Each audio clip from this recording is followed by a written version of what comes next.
Well, almost every church nowadays is using social media to engage with their community and the people within their church. But over and over, we're seeing some of the same missteps that churches are making that are actually killing their engagement on social media. And in this conversation, we're going to unpack 8 of them. Let's do this. Well, hey guys, I'm Thomas. I'm Ian. And today we're talking about 8 social media missteps that churches make that are actually killing your church's engagement on social media. I think it should be a good conversation to dig into. Almost every church we talk to knows the importance of social media, that it is something that they need to be doing. Yep. I think a select minority are doing a very good job when it comes to social media, but it's a huge thing. I think sometimes social media is kind of an afterthought for a lot of churches. They just kind of try to limp along and get it done when it really is one of the biggest opportunities that we have to communicate the gospel and the stories that our churches are putting out there. And so it is an enormous opportunity for us as churches, but we are seeing some of the same mistakes that churches make that we want to kind of just discuss, and maybe you've made some of these mistakes, and if so, maybe you can think about correcting them, and we'll give you some ideas on how you can do that. So seem like a plan today, Ian? Seems like a plan. Hopefully these will be some marching orders, so to speak, or just things that churches have not thought of, or maybe just the light bulb goes off, oh my gosh, I am making these mistakes. And the word engagement, I think I'll mention before we dig into our first point, has become a very big deal. Primarily since the pandemic. I think when we were forced into, when churches were forced into making sure that they're connecting with people online more during that time, the word engagement became a big deal. So not just a first-time visitor, but someone following you, staying engaged with your content, and obviously from social media, that's a big place to making sure you're engaging people for sure. So I'll kick us off with the first one here. Oh, go ahead. No, it's engagement is the key. That's the centerpiece, and I think that that's the thing we should be measuring is. And by engagement, it's how many views are we seeing on these posts, and how many people are liking and commenting, and the number of followers you have, and that stuff. That really matters less and less now, because most social media platforms, they're showing your content to non-followers just as much, if not even more, than people that actually follow you. I think that engagement is the key, and it's the kind of the combined metric we should be watching the most. Yeah, absolutely. Well, I'll kick us off with the first one, and this one I think is fitting that it's first, is inconsistent posting on social media. We know that, pastors get busy, ministry leaders get busy with other tasks, but you really have to be consistent if people are expecting content. And if you've put out good content and you've seen results on social media, you need to keep that up to keep people engaged, like we're saying, but also because the algorithms really on social media look for this, and this could really impact how visible you are and you coming up front face for the people that you're trying to engage on social media. So things to definitely watch out for is if, you're seeing followers commenting on the infrequency of your posts. So if people are saying, "Hey, I was a telltale sign, isn't it?" I was loving this pastor for a while, and it's what happened, and then obviously if you're seeing a drop in engagement metrics, and then of course losing followers over time, that can be the end result. It's just that if you're not being consistent, people are going to move on. And you don't want that. But followers matter less than ever. I think that the thing that with inconsistent posting, we were intentional with this word. We didn't say not posting enough. It's more a question of consistency than it is a question of volume. And this is the thing I think that we miss a lot. A lot of times we get into this, we get this idea in our heads that good churches, or if I'm doing my job right, I'm going to post every single day on every single platform. And that is a rhythm that is very time consuming. To make good quality content on every social platform every single day is something that will take one to maybe multiple people full-time on staff at a church to be able to pull this kind of thing off. So that's just not realistic for the vast majority of churches that are listening to this. So I think the key, more than like posting a lot is posting consistently. So what you need to do is have a hard conversation with your team there of what kind of schedule can we consistently do, and on which platforms that would be a rhythm that we can actually maintain for a long extended period of time. Think of this like, what can we do for the next 2 years? So 100 weeks in a row, what posting rhythm can we have here? I would take it on a weekly basis, and then you want to probably choose the platforms and then choose the frequency. We just did a episode, I think last week, where we talked about an ideal posting frequency for some of these social platforms. It is not what it used to be. It doesn't have to be every single day, but you just won't be able to do it all. You won't be able to have that frequency that you want to have. And unless you have, lots of money to invest in staff and resources to invest here, it's going to be really challenging to do that. So my encouragement is find that schedule that works and stay consistent with it. Don't let anything let you deviate from that pattern that you've set up there. And, maybe it's going to be just Instagram and we're going to do 3 posts a week. That's the rhythm we can handle. That's okay. There's nothing wrong with that. Now, you would get better results if you did more channels and you were able to put in more, but that's a good, consistent rhythm. And it's better to do that than to post on Instagram and every other channel for 1 week for 5 days in a row, or 5 days in a row really, really hard, and then not do it again for 3 months. That's much worse, and it'll get you far less in results. So anyway, that's some thoughts on inconsistent posting there. Yeah, good points. Good points. All right, next one, not engaging with your followers. This is another one that I see. You should make it your goal, especially as a smaller social media account, which I imagine most of the people listening to this podcast don't have tens of thousands of people following them. If you have under, on YouTube, under a couple thousand subscribers, if you on any platform under a few thousand subscribers, make your goal to respond to every single comment, at least the first few on any post that gets out there. Sometimes you'll wind up having a post that kind of goes viral and there's hundreds of comments. You don't need to do an emoji on every single one of them. It's okay. But the first 4 or 5 or 6 comments, make it your goal to respond. Now, we have another whole episode we've done on how to deal with people that are getting nasty in the comment section with you. Right. The secret is if you have control to delete it, just do it. Just get rid of it. But if it's not nasty, or even if it's a disagreement, but it's done in a tone that is kind of civil and maybe from a form of like a question of what you think about things, engage. And even if someone says, hey, great, or thanks, or just gives you a thumbs up, give them a thumbs up back. Or in Hawaii, we give shakas here is what we do. So give those emojis. It's all any kind of a comment or response you can have to your followers when they're commenting or liking your posts. Do it, because that's a signal to all social media platforms that this is engaging content, and it'll help you to get your content in front of more people there. Well, it lets them know that you also care about their comments and what they're saying to you. So that's a good point. So, I'll grab this next one.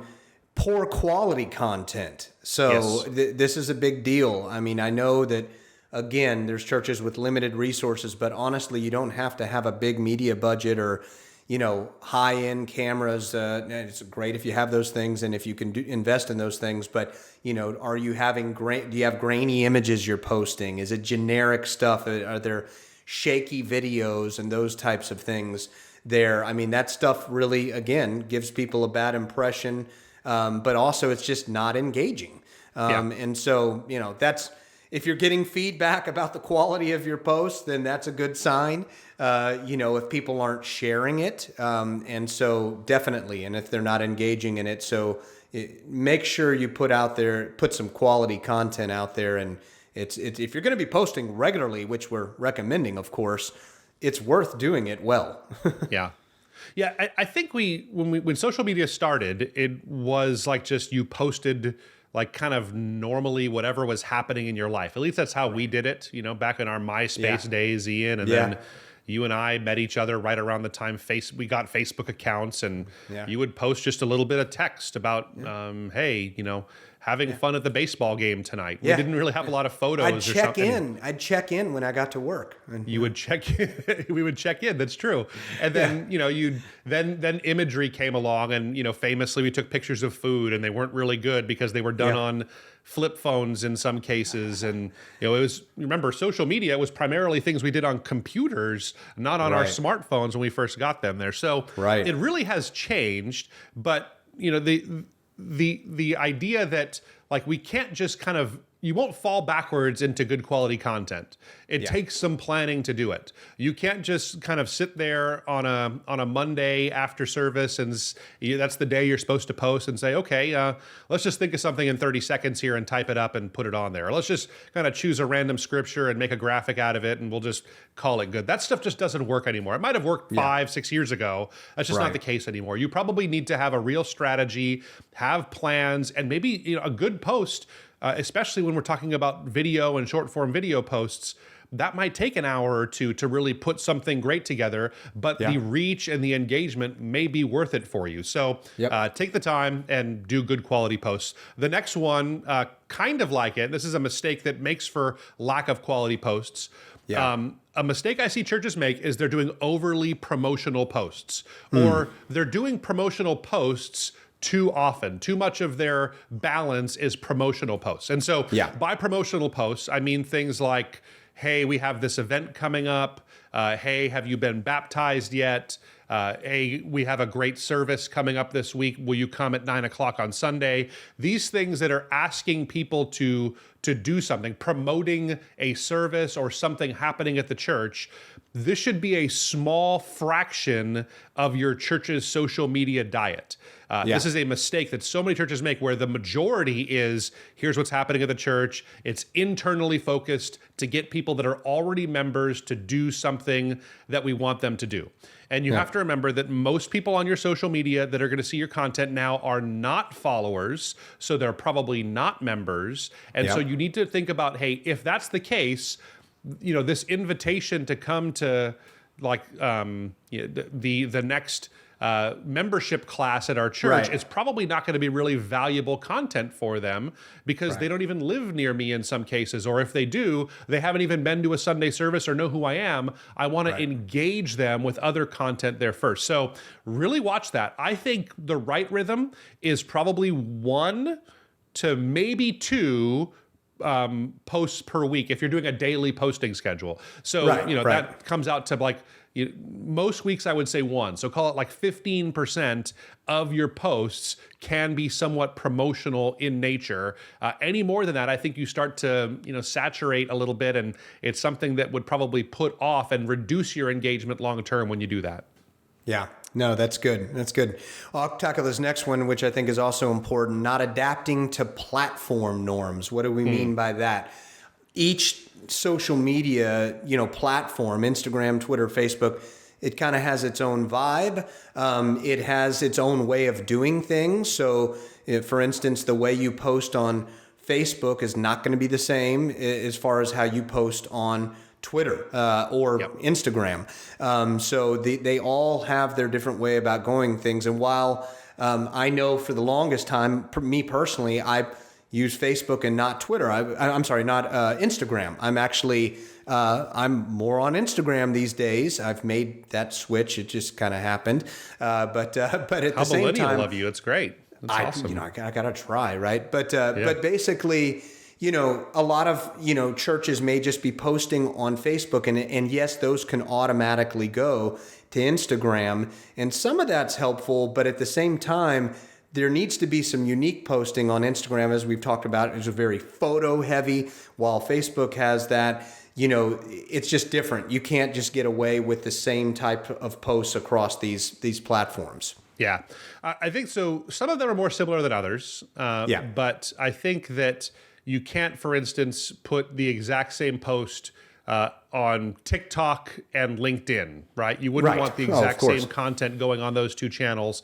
And it's easier to do that. It's easier to write one blurb and do one video and tie them together and put them out on all the social channels. And you conceivably could do that. I just don't think it'll get you the best results. You want to tailor your messaging for each platform. Now, the exception is that we recommend now that when it comes to short form video, so channels like TikTok, Instagram Reels, Facebook Reels, YouTube Shorts, you can put the same video on all 4 channels right now. I actually recommend that you do that. You just want to probably change the text that goes along with each one of them. For YouTube, it's still a much more search-based platform, so you want to make sure you get all your keywords right and use the right keywords in there. And then for Instagram Reels and Facebook, it's a little bit of a different audience. It trends younger still on TikTok. And so you want to maybe use a little bit of a variation of some of the copy you use there, but the video is the same. That's totally fine to make it that way. Yeah. So that's good. No, that's good. That's good stuff. Right. I think you got the next one here. Ignoring feedback. This is something that is kind of a fine line because there is feedback to be ignored, right? We just... We when you post a lot, as we do here at REACHRIGHT, we get all kinds of feedback, and we get some really terrible feedback. We might do an episode one time dedicated we should. just to like reading, like it's kind of like that mean tweets that Jimmy Kimmel does where they read tweets. If we just read the mean comments and the bad feedback that we've gotten over the years, it might be a fun episode. I don't know. Maybe let us know in the comments if you want us to give that a shot. Definitely ignore that. You know, there's going to be haters out there. Ignore those kinds of things. But if you tend to get feedback that is consistently saying, hey, I see something differently, I'm not saying you necessarily have to like change what you're doing, but it probably, if one person or if these few people are thinking this, chances are a lot of people are thinking the same thing. So it's at least something that you want to address. If someone is consistently bringing up something, so for instance, for us, we're doing a series of shorts right now on our social platforms that are we've repurposed a podcast episode and some other videos we've done about pastor salaries because people are always shocked to hear how little and some shocked at how much pastors make. And it really is all over the map. But we've been getting a lot of feedback that people, when they see it in a short form, a lot of people are more likely to think that, well, pastors are all overpaid when it's just a short form video appealing to a really broad audience on these channels. I've had a lot of people tell us, hey, that's a bad look to be even like talking about this as a leader of a church. You should be cautious with these kinds of things. And so that's something we should at least maybe consider, or at a minimum kind of address with our audience, because chances are a lot of people are thinking it. So that's the thought there. Absolutely. Very important. So this next one here, a lack of variety in content. So we talked about, poor content. We talked about not being consistent. But, and we understand when you're consistent, sometimes it could be a challenge to have variety out there. But you definitely need to make sure that you're providing variety and you're not always just, what did we see? It's funny when we were talking about when we first started using Facebook and when churches started first using it, what did we see them only post? Events and then like a scripture or verse of the day. Yeah, and while those things are good, you need a lot more variety in there and don't become predictable, because that gets boring. Get some things in there, get some testimonials, get some community spotlights on people, maybe we've said this before, behind the scenes stuff that maybe you're doing at the church to prepare for an event, and just, authenticity. There's a lot of different types of things that you could be doing, but you want to definitely have variety to keep it spicy. Yeah. Yeah, we're all for repurposing content right now, and I think that's really valuable. But I think that we can quickly pass the line of, like, if we're just repurposing content, and specifically we're talking about short form video again for Reels and TikTok and YouTube Shorts, those kinds of things. If you're just repurposing that and you're doing it like more than a few times a week, it starts to become, hey, I've already seen this. The guy was wearing the same shirt the last time I saw this video. It's probably the same video. People just kind of continue to scroll that way. So you want to be cautious with this. I think that you can't have the same thing over and over and over again. And you do need to change it up a little bit just to throw a curveball out there. So if you're doing 1 or 2 or maybe 3 repurposed videos every single week from your sermon, maybe consider doing a different kind of short video that would be a quick question and answer, or an invitational type video if you want to do that one promotional post per week to be that. So change it up, and I think you'll start to see better results. Don't make that mistake there. That's good. That's good. All right, last one is avoiding current events and social issues. So I say this one as well with a caveat.